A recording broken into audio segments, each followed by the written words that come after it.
Hello everyone, welcome back to my channel. Gemstone is here. Now in this video I'll show you how to home remedy for a hard cough. So that's why I'm just think of it to do this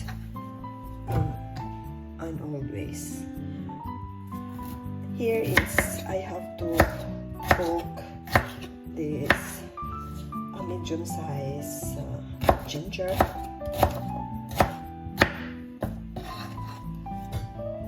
and then with this one whole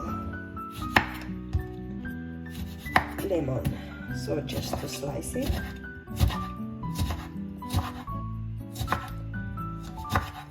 I just have to prepare this because I only have few for today, so this is for tomorrow.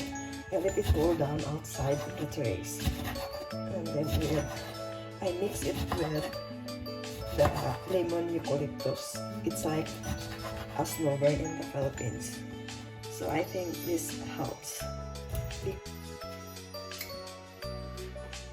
Just add 1 liter of water and cook it until it's so dry.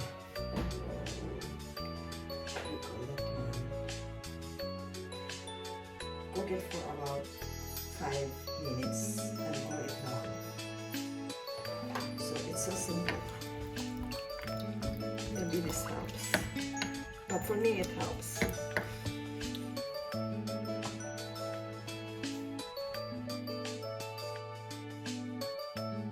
Din ang one way ko na kahit ano na lang paraan ko para maalis lang yung trangkaso ko. So ito yung lalaga kong lemon at saka luya or ginger. Nilagyan ko ng 2 liters of water, and then sinimot-simot ko lang yung at nilagyan ko rin ng yung tubig. Tinanggal ko na yung nito lemon at saka citron para hindi siya mapait ba pag inumin. Tapos yung umuusok na medyo mainit, hinaluan ko ng tawag nito eucalyptus menthol para lang siya maano ko ba. So pag hanggat kaya mo, sinimot-simot ko na. One way din ito na parang mapagpawisan ka. So ito, pikitin mo lang yung mata para hindi maano yung masira.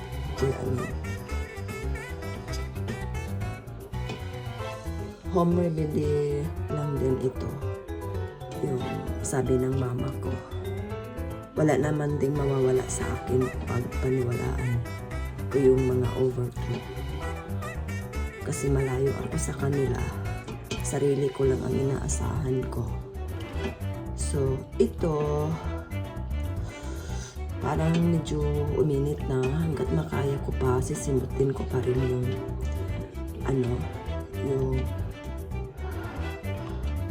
yung mainit-init na tubig.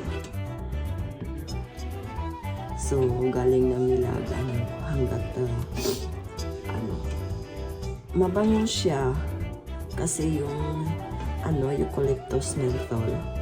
Parang 4 na pieces yung nilagay ko.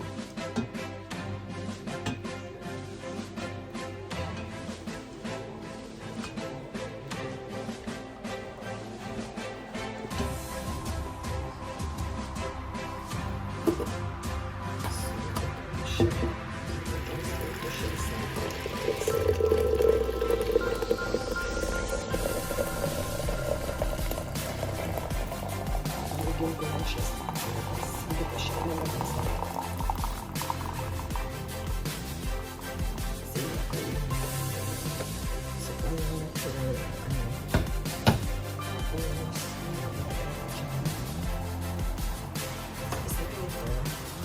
Lagyan ko ito eucalyptus.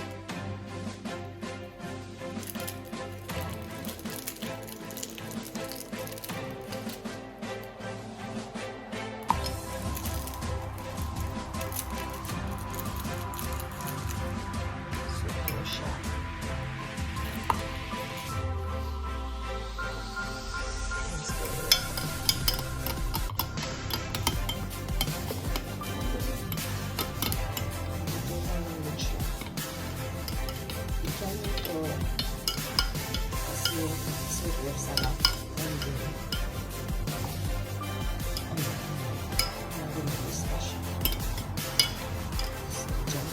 Alamigin ko siya. Tapos ilagay ko mamaya sa labas.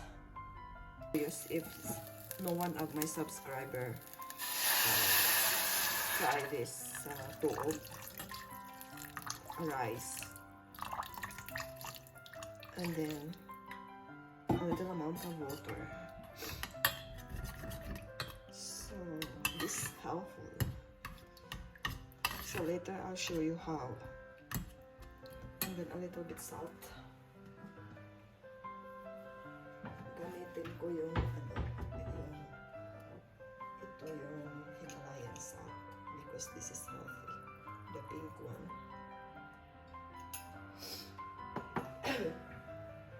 Actually, I'm feeling bad, so that's why I'm finding a home remedy for coughing, or it's body pain all over. So I called my mom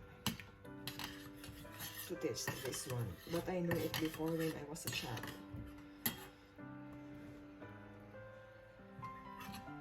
So kung sa Bisaya pa ni is tinughong.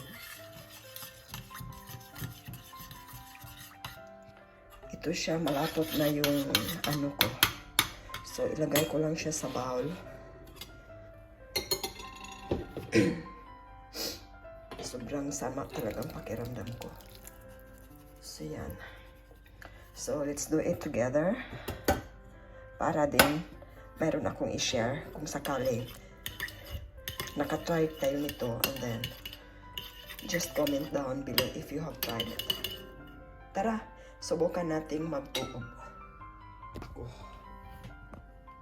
Tapos first time ko itong ginawa dito sa iyo, magtuog. And then papasok ko nito na walang air. Ganyan. Para siyang nasa Europe ka talaga, sariling sikap. Tapos nagtuog siya. Walang air. Kailangan hanggapin yung init na habang doon ka. Sigupin mo yung init ng para papawisan ka. So, ito yung natin kaso. Ito yung naalala ko sa amin. So, hanggang makaya mo yung init sa loob. Yung pinapawisan ka talaga to the max.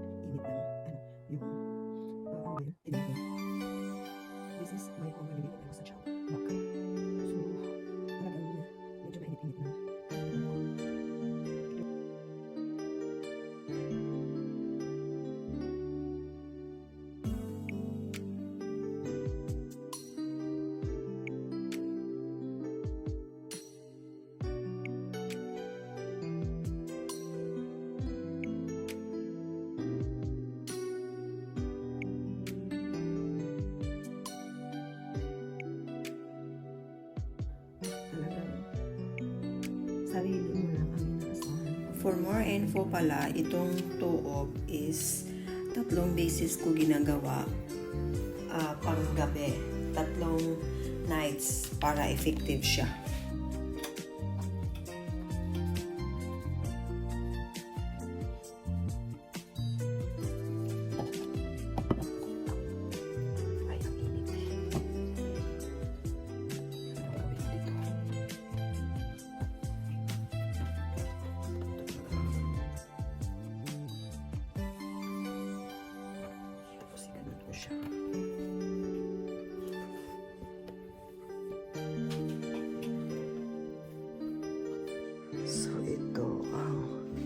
another way ko pawala sa past mo.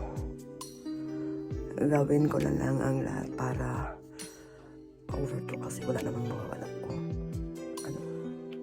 So, hanggat makaya mo yung init ng kanin sa ilalim, so ganyanin mo lang.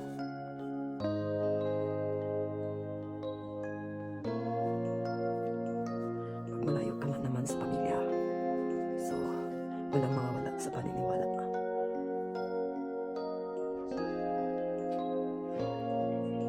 This one, menthol.